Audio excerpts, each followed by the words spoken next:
ఏ ఉత్సాహంతో మీరు ఇక్కడ కలవడానికి వచ్చారో రేపు రాబోయే రోజుల్లో అదే ఉత్సాహంతో పార్టీ పెరుగుదల కోసం మీ అందరూ కూడా పనిచేయాలని చెప్పి కోరుతున్నాను. మిత్రులారా, ఈరోజు నిజంగా ఒకవైపు కాంగ్రెస్ పార్టీ ఈ రాష్ట్రంలో పరిపాలిస్తున్న సమయంలో ప్రజలు ఈ కాంగ్రెస్ పార్టీతో విరక్తి చెందుతున్నారు. అబద్ధాల పార్టీ, ప్రజలను తప్పుతో ఒక తావ పట్టించే పార్టీ, ప్రజలకు ఏమాత్రం చేయని పార్టీ. ఏ పార్టీ అంటే అది కాంగ్రెస్ పార్టీ. ఎంత అబద్ధాలు ఆడుతున్నారంటే ఇక్కడ చాలామంది గ్రామీణ ప్రాంతం ఉన్నారు. మీకు తెలుసు, భారతదేశంలో కాంగ్రెస్ హయాంలో యూరియా కోసము కొట్లాడుకొని లాఠీచార్జీలు అయ్యి పోలీస్ ఫైరింగ్ అయిన రోజు మనం తెలంగాణలో కూడా చూసాం. కానీ ఈరోజు యూరియా మోదీ గారు వచ్చిన తర్వాత నీమ్ కోట జిల్లాలోని ఎక్కడ కూడా కొరత లేకుండా ఎంత అడిగితే అంత ఇచ్చేటటువంటి భారతీయ జనతా పార్టీ ప్రభుత్వంలో యూరియా కొరత లేదు.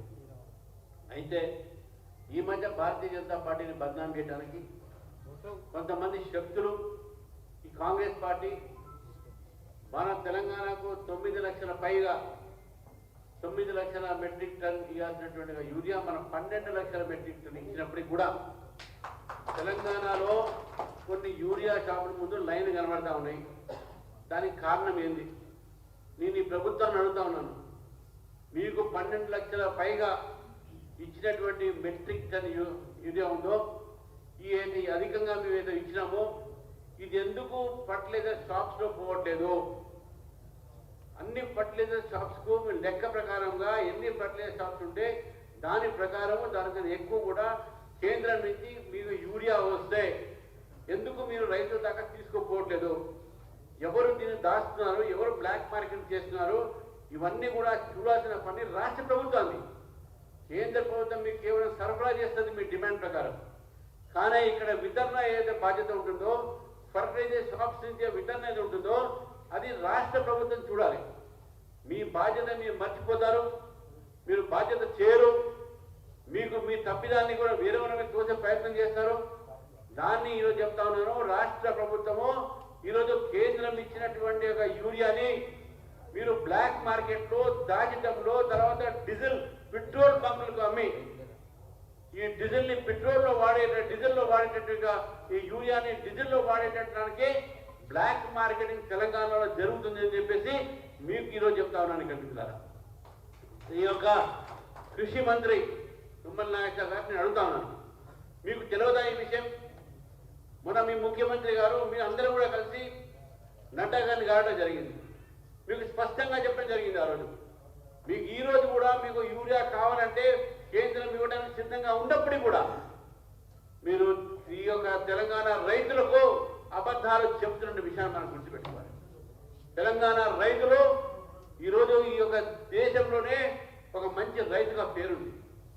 అది కూడా మహబూబ్ నగర్ జిల్లాలో మక్తల్ లాంటి స్థానంలో చాలా వరకు నేను చూశాను. అక్కడ మొత్తం మహబూబ్ నగర్ జిల్లా అది ఒక కాటన్ సీడ్ బోల్, అది మనం చూసాము. అక్కడ కాటన్ విత్తనాలు మహబూబ్ నగర్ జిల్లాలో కాటన్ పత్తి విత్తనాలకు ప్రసిద్ధి చెందింది. ఇక్కడ అటువంటి ఒక మహబూబ్ నగర్ జిల్లా కూడా మీరు అన్యాయం చేసిన పరిస్థితి చూస్తున్నాము.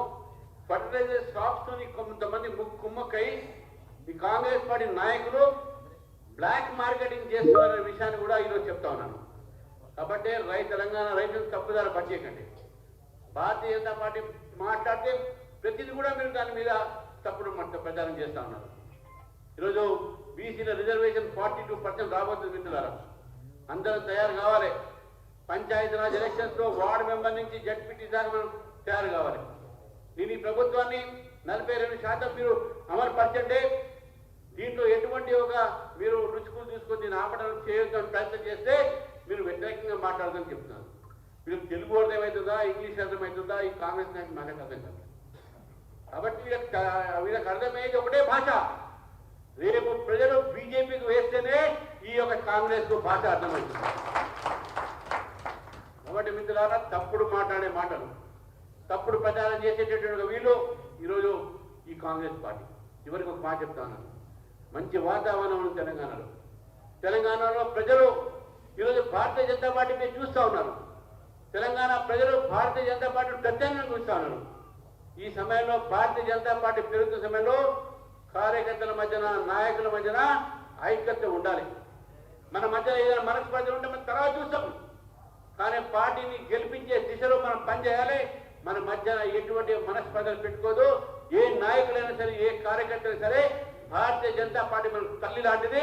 ఈ తల్లికి ద్రోహం మనం చేయొద్దు, కలిసిమెలిసి పనిచేద్దామనే విషయాన్ని మనం గుర్తుపెట్టుకోవాలి. కాబట్టి ఈరోజు త్వరలోనే మనకు లోకల్ బాడీ ఎలక్షన్స్ రాబోతా ఉన్నాయి. ఈ లోకల్ బాడీ ఎలక్షన్స్ అందరూ సిద్ధం కాండి. మీరు మహబూబ్నగర్ జిల్లాలో మన గతంలో మనం ఎంపీలు గెలిచాం, అక్కడ ఎమ్మెల్యేలు గెలిచినాం. మహబూబ్నగర్ జిల్లాలో మున్సిపాలిటీ గెలిచినాం. మీ నారాయణపేట జిల్లాలో నారాయణపేట మున్సిపాలిటీలో మనం గెలిచినాం. మక్తలో ఇదో చైర్మన్ మనం గెలిచినాం. అది నా ఓటుతోనే గెలిచినాం. నాకు గర్వంగా ఉన్నది. కాబట్టి మంచి వాతావరణం మనకు. ఈ వాతావరణం తీసుకొని కాంగ్రెస్ పార్టీ చేస్తున్న అబద్ధాల ప్రచారాన్ని, కాంగ్రెస్ పార్టీ చేస్తున్నటువంటి అబద్ధాల మాటల్ని ప్రజలను నమ్మకుండా ఈరోజు భారతీయ జనతా పార్టీ వెంట రండి. ఈ భారతీయ జనతా పార్టీ మీ వెంట ఉంటుంది. నేను కూడా కార్యకర్తగా మీ వెంట ఉంటాను, నాయకుడు కాదు. ఈరోజు చెప్తున్నాను, గతంలో ఎమ్మెల్సీగా ఉన్నప్పుడు మీ ప్రాంతంలో ఆదరించాను. మీ ప్రాంతానికి కూడా నేను చర్చగా వచ్చేవాడిని. ఎమ్మెల్సీగా నా సేవలు రాష్ట్రం మొత్తం అందించినా కూడా మహబూబ్నగర్, రంగారెడ్డి, హైదరాబాద్కు ఎక్కువగా అందించిన విషయాన్ని మనం గుర్తుపెట్టుకోవాలి. కాబట్టి నా సేవలు, నా ఒక ఏదైతే పర్యటన ఇప్పుడు చెప్పాడు, రేపు వస్తున్నాను మీ దగ్గరికి 26 తారీఖు. 26 తారీఖు మనం చేసే పర్యటనలో అక్కడ భారతీయ జనతా పార్టీ ఐక్యత్వాన్ని మీరు ప్రదర్శించాలి. భారతీయ జనతా పార్టీ ఐక్యత్వాన్ని ప్రదర్శించే ప్రజలకు మనం విశ్వాసం కలిగించాలి. భారతీయ జనతా పార్టీ వెంట మనం ఉంటే మన సమస్యలు తీరుతాయి. భారతీయ జనతా పార్టీ వెంట మనం ఉంటే మన సమస్యలు తీరుతో పాటు మనకు మంచి పరిపాలన వస్తుంది, మంచి పరిపాలన వస్తుంది. కాబట్టి మిత్రులారా, మరొక చివరిగా మీ అందరూ కూడా కలిసిమెలిసి ఈ పార్టీని ముందుకు తీసుకుపోయే ప్రయత్నం చేద్దామని చెప్పి కోరుతూ, మరి చాలా సంతోషం అంత దూరం నుంచి మీరు రావడం జరిగింది. మరి మీ అందరూ కూడా ముఖ్యంగా కొండే గారు కూడా పాత నాయకులు, అక్కడ వారు చాలా కాలం నుంచి పార్టీకి పనిచేస్తున్నారు. ఇంకా పార్టీలో కొత్త వాళ్ళు రావాలి, అందరూ కలిసి పనిచేయాలి. కొత్త పాత లేకున్న భేదాలతో అందరం కలిసి ముందుకు పోతున్నారు. మీ అందరినీ కోరుతూ ఈ అవకాశం ఇచ్చిన మిత్రులకు మరొకసారి ధన్యవాదాలు ముగిస్తున్నాను. కింద చాలా మంది ఎదురు చూస్తున్నారు.